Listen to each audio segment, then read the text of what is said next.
जय हिंद राष्ट्रबंधुओं। में डॉक्टर कुमावत जयपुर राजस्थान से।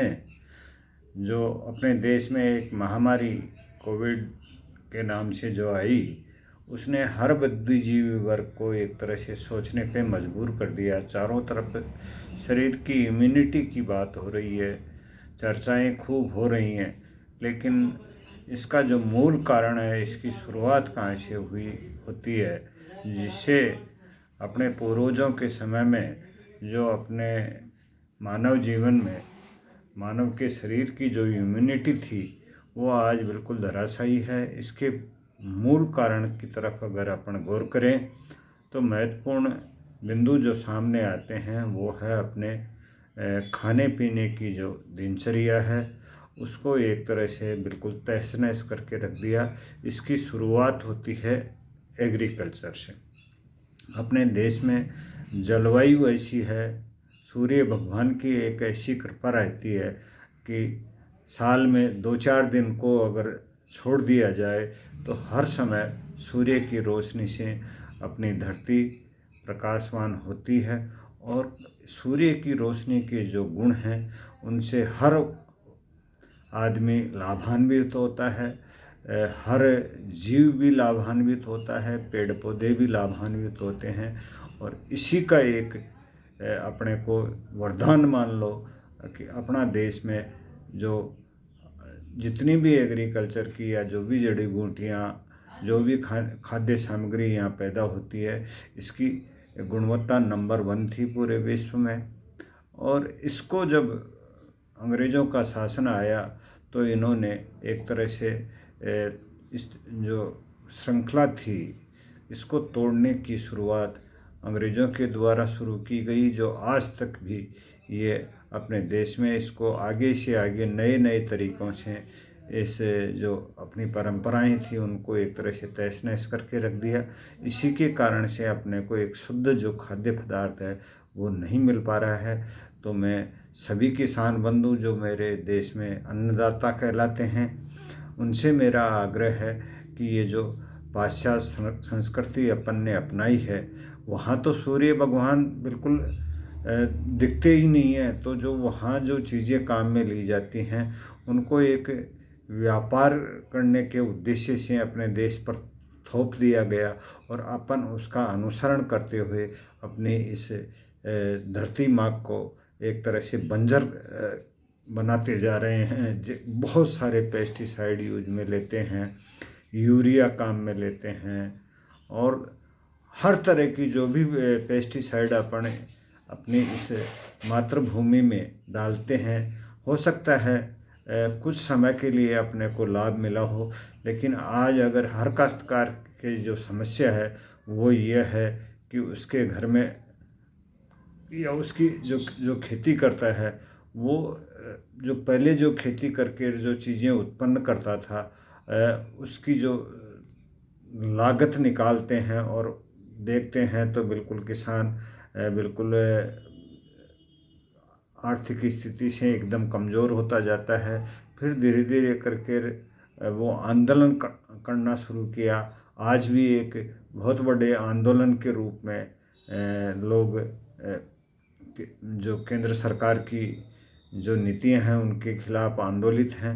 वो ये नहीं सोचते कि अपन अपने आप को सुधारें, अपनी जो खेती करने का जो तरीका है उसको अगर अपन सुधारें तो अपना देश समृद्ध हो सकता है। और एक अपन ऐसा ऑर्गेनिक खेती की तरफ अगर रुझान कर लें जो अपने पूर्वज किया करते थे, गाय के गोबर या जो भी वनस्पतिक जो खाद मिलती थी उसी से वो खेती करते थे। ऑर्गेनिक पेस्टिसाइड भी बनाने की जो नई नई विधियां लोगों ने तैयार की हैं, उसके भी बेहतर परिणाम मिले हैं। केवल अपने को हर काश्तकार को शुरुआत करनी है। पहले खेती के लिए जब ज़मीन की तैयारी होती थी तो उस खेती में बैल से ही होती थी, इतने साधन सुविधाएं ट्रैक्टर वगैरह नहीं थे। लेकिन खेत को इस तरह से तैयार किया जाता था कि उसमें एक भी खरपतवार नहीं होती थी। आज दुनिया भर की खरपतवार होने की वजह से उन खरपतवार को नष्ट करने के लिए भी ऐसे ऐसे केमिकल ज़मीन में डाले जाते हैं, जिससे जो अपन ने फसल बो रखी है उसकी गुणवत्ता भी कम होती है और उसकी उत्पादन क्षमता भी कम होती है। आदमी को एक तरह से आलसी बना दिया है इन पेस्टिसाइड ने, एक तरह से दिमाग को हैक कर लिया है किसानों को, और जो परंपरागत खेती के जो तरीके थे उनसे किसान दूर होते जा रहे हैं। और उसी का परिणाम है कि जो अपन उत्पादन करते हैं उसमें गुणवत्ता नहीं होती है। उसमें अगर बात करें न्यूट्रिएंट्स की, तो न्यूट्रिएंट्स तो बिल्कुल नगण्य मात्रा में, आज से अगर 30 साल पहले की बात करें, 30 साल पहले अगर एक कटोरी दाल में जितने न्यूट्रिएंट्स थे वो आज 5 कटोरी दाल में भी नहीं हैं। इसी की वजह से मानव शरीर की जो ये इम्यूनिटी है वो बिल्कुल धरातल में जा रही है। बात करते हैं दूध की, तो दूध भी अपने को उस गुणवत्ता का नहीं मिल पाता है जो पहले दूध होता था, क्योंकि पशु को जो चारा मिलता है वो चारा भी एक तरह से पेस्टिसाइड और कई तरह के केमिकल्स के द्वारा तैयार किया गया कि फसल का चारा होता है, तो वो गुणवत्ता उस दूध में भी नहीं आती है। तो शुरुआत को अपने को जो पारंपरिक खेती के तरीके हैं, जैसे जो नई तकनीक आ रही है, जो नई साधन सुविधाएं आए हैं, ट्रैक्टर आ रहे हैं, अगर ट्रैक्टर की भी बात की जाती है तो जो हैवी ड्यूटी के जो ट्रैक्टर होते हैं वो अपने देश में काम नहीं आते हैं, लोग काम में लेते ही नहीं हैं। अगर कंपनियां बनाती भी हैं तो उनको एक तरह से एक्सपोर्ट किया जाता है, और यहाँ एक तरह से छोटा सा ट्रैक्टर किसानों के पास में मिलता है जो 35 से 50 हार्स पावर से नीचे नीचे के होते हैं। अगर उनसे जो खेत को जोतने का काम किया जाता है तो ज़्यादा से ज़्यादा 4 इंच 5 इंच तक ही लोग करते हैं, और ये मान लेते हैं खेत तैयार हो गया, 1-2 बार ट्रैक्टर चलाया और खेत को तैयार मान लेते हैं।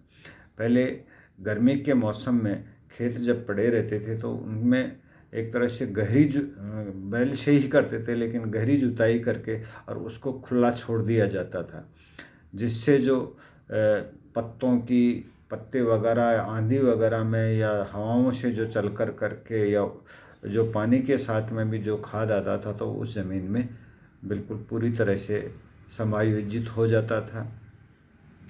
आज घरों के कचरे की बात करें तो जो घरों का कचरा है वो पहले खेत में खाद के रूप में डाला जाता था ग्रामीण एरिया में। आज उस जो कचरा है उसको एक वेस्ट मान करके अपन ऐसी जगह डालते हैं जिससे कचरे के ढेर हो जाते हैं। उसमें ये जो प्लास्टिक की थैलियाँ हैं वो भी मिली होती हैं, तो उसको अपन ये सोचते हैं ये तो बिल्कुल कचरा है, जबकि वो ऐसी जगह डाल करके ढेर लगा देते हैं। अगर उनमें से थैलियों को या ऐसे जो चीज़ें हैं जिनसे खेत में पत्थर हैं, कोई कंकर पत्थर हैं, उनको उठा करके अगर खेत में डाला जाए तो एक बहुत ही महत्वपूर्ण खाद वो तैयार हो सकता है। शहरों की बात की जाए तो शहरों में भी एक तरह से कचरा उठाने वाली जो कंपनियां हैं वो ज़्यादातर रोड के आसपास ले जा कर के ढेर लगा देते हैं, और वो ढेर एक तरह से प्रदूषण का कार्य कर रहे हैं। जब वही एक तरह से उसमें से भी ये जो प्लास्टिक की थैलियों को अगर हटा करके खेतों में डाला जाए तो एक वैकल्पिक खाद, जो प्राकृतिक खाद बोल सकते हैं अपन, वो बहुत ही बढ़िया खेतों के लिए हो सकता है। जो ज़मीन में जो वो अगर वो ऐसा खाद डाला जाए तो जो ज़मीन की गुणवत्ता भी बढ़िया होगी और जो पैदावार होगी वो उसकी जो गुणवत्ता है वो भी बढ़ेगी। आज कई ऐसी जो विदेशी संस्कृति का अनुसरण करती हुई कई संस्थाएं ऐसी हैं जो उस खाद में के लिए ये कहती हैं साहब अगर ये तो एक कचरा है और इस कचरे को अगर खेतों में डाला जाएगा तो उसका जो फसल होगी उसमें नुकसान होगा। नुकसान नहीं, एक प्रकृति ने एक ऐसा चक्र बनाया है कि जो भी चीज़ कोई वेस्ट चीज़ होती ही नहीं है, ऐसा साइकिल बना करके बना चलाया है प्रकृति ने। अगर अपन खेत में कोई भी तरह का सड़ा गला जो भी कचरा अगर डाल करके कोई पैदा करते हैं तो उसमें प्रकृति के ऐसा उस सिस्टम से ही जो फल मिलता है उसकी गुणवत्ता कम नहीं होती बल्कि बढ़ कर के ही आती है। तो मैं जो केंद्र सरकारें हैं, राज्य सरकार हैं, जो इस कचरे का निष्पादन के लिए भी सोचें और इससे अगर खाद तैयार करके खेतों में डाला जाए तो जो खेती की गुणवत्ता तो बढ़ेगी, किसान भी समृद्ध होगा, उसको एक तरह से सस्ता खाद मिलेगा। और किसान भाइयों से भी मेरा ये आग्रह है कि ये जो पेस्टिसाइड वगैरह हैं इनसे खेत को दूर रखें। हो सकता है आपको 1-2 साल के लिए पैदावार कम मिले, लेकिन अगर अपन रेगुलर बिना केमिकल के अगर खेती करते रहे तो अपनी ज़मीन में सुधार होगा। और साल में एक बार अपने खेत की जब जुताई की जाए तो अपनी साइड में, जब हमारे जयपुर साइड में एक प्लाऊ करके एक ट्रैक्टर के का यंत्र है, उससे गहरी जुताई होती है, एक तरह से ज़मीन उथल पुथल हो जाती है। तो उससे एक बार खेत को तैयार करके फिर ट्रैक्टर से आप उसमें हैरो भी कटवा सकते हैं और हल के द्वारा उसकी जुताई करके छोड़ देंगे तो अपने खेत की जो दशा है वो बिल्कुल सुधर जाएगी। एक फसल का हो सकता है अपने को नुकसान हो, लेकिन जो उसका लाभ है, जो नेक्स्ट अपन फसल बोएंगे उसमें बहुत ही बेहतर आपकी फसल होगी। जय हिंद, जय भारत।